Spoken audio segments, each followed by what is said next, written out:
In Mexico, the death toll after a fire in a migrant shelter in Juarez rose to 40. In Ecuador, search and rescue efforts continue after a landslide in the town of Alausi. Authorities report 11 dead and 31 injured so far. 67 people remain missing. And in France, President Emmanuel Macron's personal rating nears its lowest level on record amid nationwide protests against the pension reform.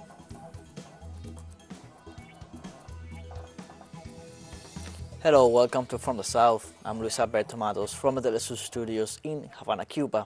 We begin with the news. In Mexico, the State Attorney General's office reported that another migrant died at the General Hospital due to burns to 80% of his body after a fire in a migrant shelter in Juarez, bringing the death toll to 40. Members of the National Migration Institute identified the nationalities of the migrants who died. There were 68 migrants detained at the time of the fire. It is known that one of the victims was Colombian, another Ecuadorian, 12 Salvadorans, 28 Guatemalans, 13 Hondurans, and 12 Venezuelans. So far, the federal authority does not specify the identities of the 40 victims or the injured, of which only 29 people are known to have been taken to different hospitals, 15 of whom were considered to be in serious conditions.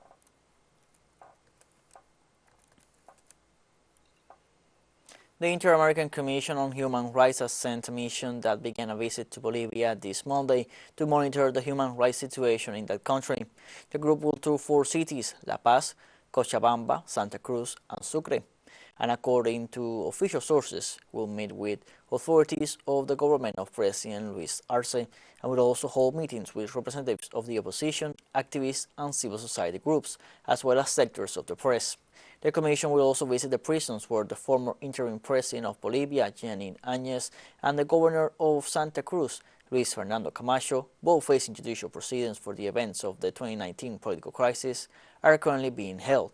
According to the text, at the end of its stay in Bolivia, the Commission will publish an official report with observations, conclusions, and recommendations to the state.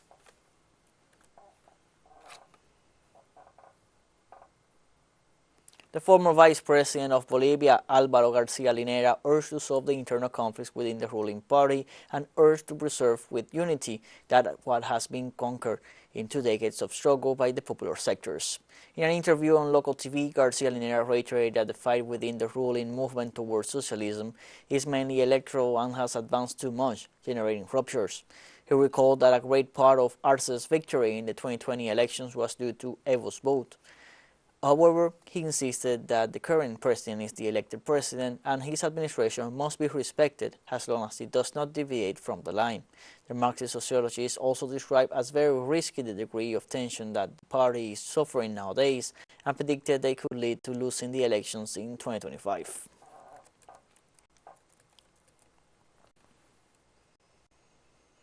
Ecuador's Constitutional Court appointed on Tuesday a new judge to present the proposal required by Parliament to move forward with the impeachment trial against President Guillermo Lasso. The decision came after the proposal submitted by Magistrate Teresa Núñez on Monday did not reach the minimum requirement of 6 votes among the 9 members of the court. Núñez's proposal aimed at rejecting the request to impeach the Ecuadorian head of state, presented by legislators Viviana Veloz, Mireya Pazmiño, Pedro Zapata, and Rodrigo Fajardo. The newly appointed magistrate Richard Ortiz must present the case before next Thursday. In spite of the change, the court is expected to issue a decision this week on the request of the National Assembly that could accelerate the end of Lasso's government.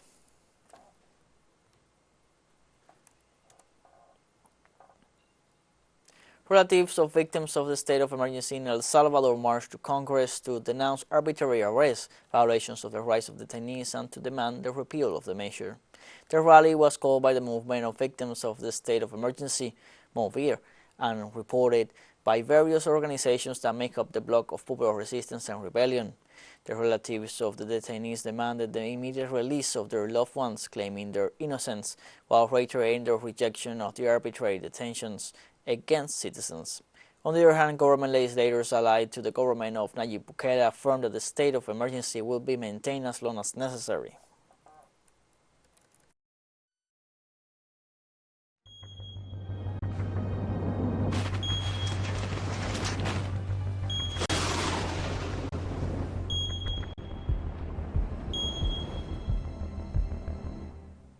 In Ecuador, search and rescue efforts continue after a landslide in the town of Alausi, Chimborazo province. Members of the fire department, military, and rescued the people trapped under the rubble. Until now, rescuers have managed to save 32 survivors, according to the risk department of the Alausi municipality. So far, at least 11 people have lost their lives, while 31 others were injured and 67 remain missing. The landslide that occurred on Sunday night left at least 500 people affected and 163 houses destroyed.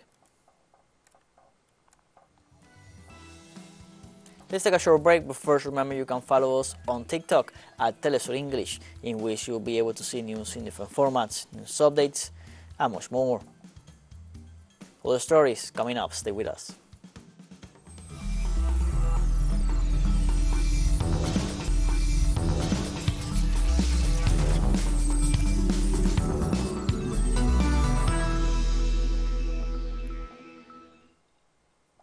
Welcome back from the south.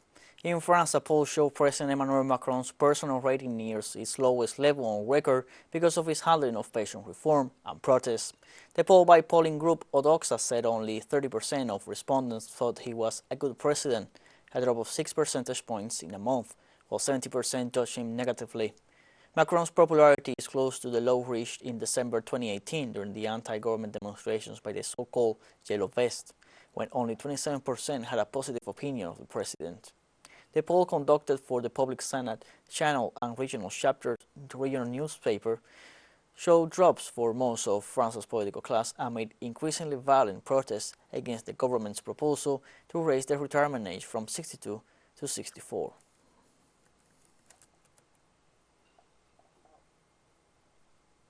In France, hard-left leader John Locke calls on demonstrators against pension reform to keep cool and show the will to act peacefully in the face of the provocations of the Minister of the Interior. I hope this demonstration today, which is going to be very large, which sees the massive entry of the youth into the struggle, will take place throughout in a calm and controlled manner, in the face of all provocations.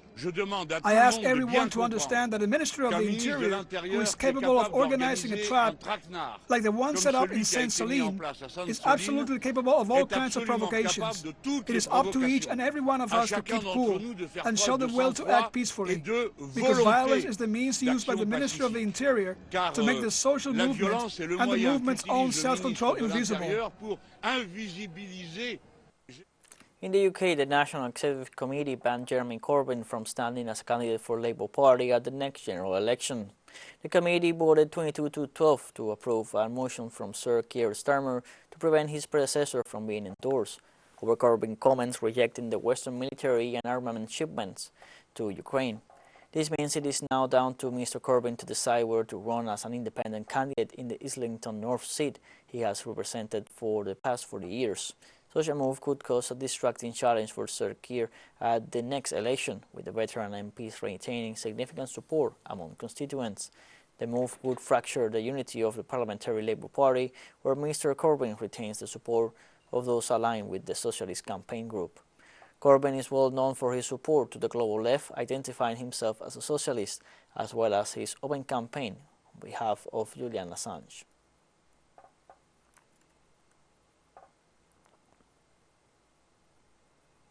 On Tuesday, the Executive Board of the International Olympic Committee urged international federations to allow Russian and Belarusian athletes who do not support the military operation in Ukraine to participate in sporting events under a neutral flag. According to the president of the IOC, Thomas Bach, the decision to allow Russian and Belarusian athletes to compete was based on the Olympic Charter and the mission of the IOC, and it can be reversed by the corresponding international federation. Bach further stressed that public statements of athletes, including in social networks, participation in rallies, and demonstration of symbols in support of the Russian military operation in Ukraine, should be taken into consideration when making a decision in this regard. Finally, the IOC refused to give a timeline on their potential participation at next year's Paris Olympics. We want to monitor the implementation of these recommendations, let's say, as long as possible. Then, in order to be enabled to take an informed decision, And therefore, the executive board today did not consider it appropriate there to give a timeline, because in this extremely complex situation, nobody knows what's happening tomorrow or in 1 week or in 9 months. Russian Defense Minister Sergei Shoigu supervised on Tuesday the progress of arms production at military factories in the Kirovsk and Chelyabinsk regions. According to a statement issued by the Ministry of Defense, the Russian official inspected both the production capacity of the factories and the final output intended for the Russian military campaign in Ukraine. The minister also checked the automated production of artillery parts, tanks, aircraft missiles, and shells for different caliber. The statement stressed that the Russian military industry has significantly increased its production of ammunition, a volume that will increase 7 to 8 times more before the end of this year. According to the note, Shoigu ordered to continue increasing the production in line with the deadline set by the Ministry of Defense.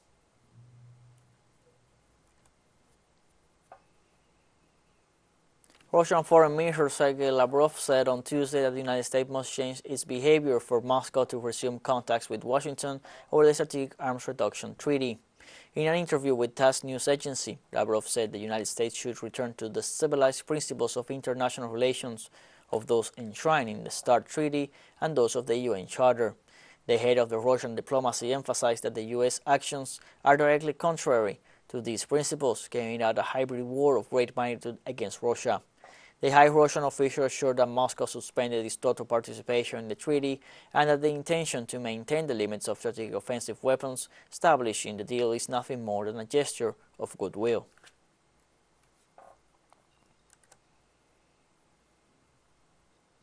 The Russian space agency Roscosmos reported on Tuesday that the Soyuz MS-22 spacecraft undocked from the International Space Station and returned to Earth unmanned.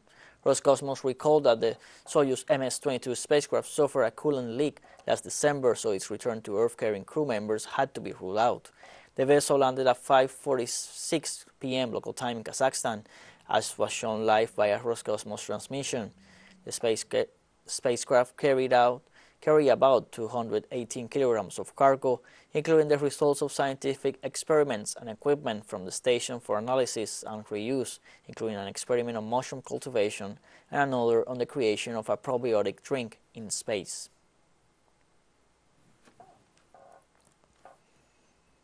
teleSUR English continues to grow. You can now tune in from 33 different African countries through StarSat, dial 461, and enjoy Latin American alternative broadcasts. One final short break and we'll be right back. Don't go away.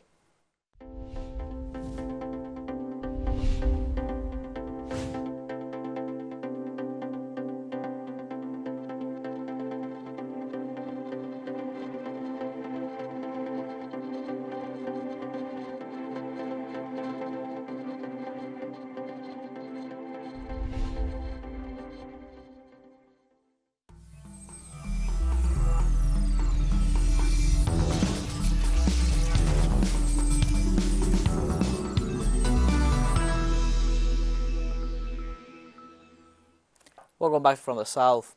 In Myanmar on Tuesday, the military junta automatically dissolved 40 political parties for not having met the elections registration deadline. The ousted National League for Democracy Party, or NLD, which is the party of leader and Nobel laureate Aung San Suu Kyi, is among the dissolved parties which held parliamentary seats in the past decade, but were severely weakened by the military 2021 coup and crackdown on its opponents. The announcement was made on state television Tuesday night during a live broadcast. The authorities said that 63 parties have registered for the election at local or national level, but no date has been set yet for the elections. Suu Kyi is among scores of NLD officials currently in prison. She has been charged with multiple counts of corruption, a breach of state secrets law, and incitement, among other crimes. The NLD had previously declared the polls illegitimate and refused to register.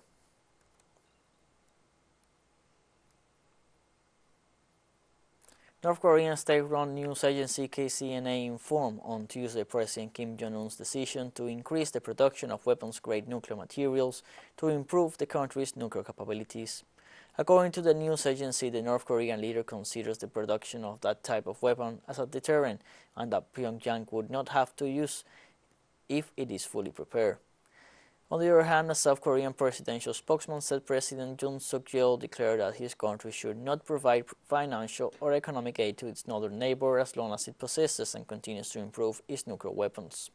The North Korean decision comes amid escalating tensions in the Asia-Pacific region, as Seoul and Washington conduct regular joint military exercises which have been described by Pyongyang as preparations for a war of aggression against it.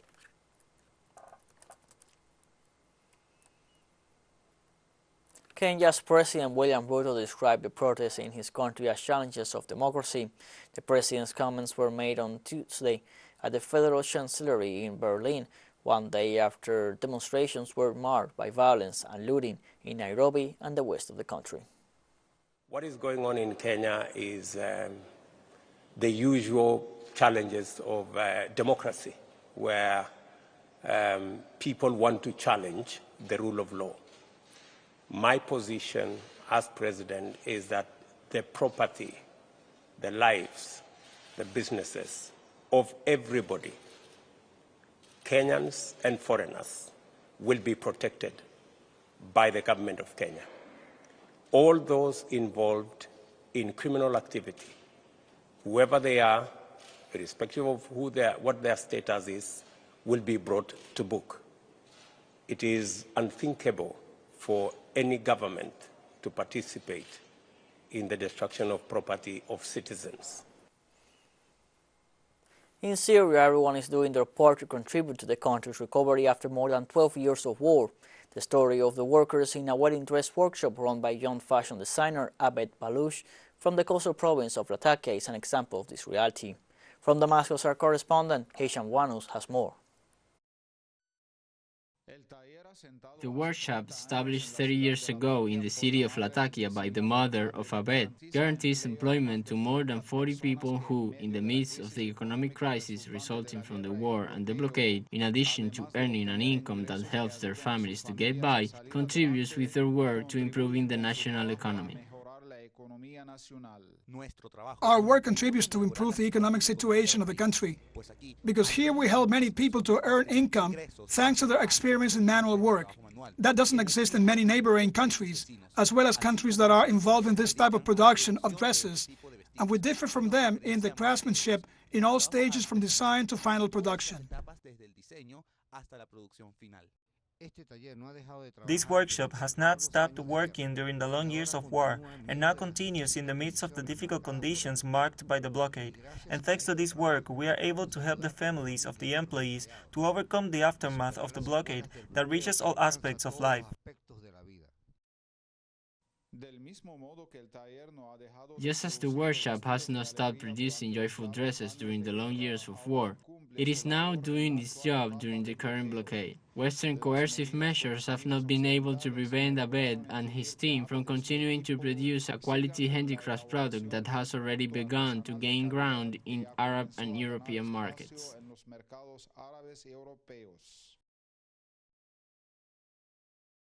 In the midst of the crisis that the country is going through, this workshop helps us to obtain enough income and guarantees job opportunities and give us the possibility to develop our talent in the design and production of these beautiful dresses. In addition to monetary income, we seek to bring joy to people as well, because our workshop is a space for creativity and talent, where the entire staff only accepts to design and elaborate elegant, beautiful and excellent quality dresses in defiance of the adversities caused by the blockade.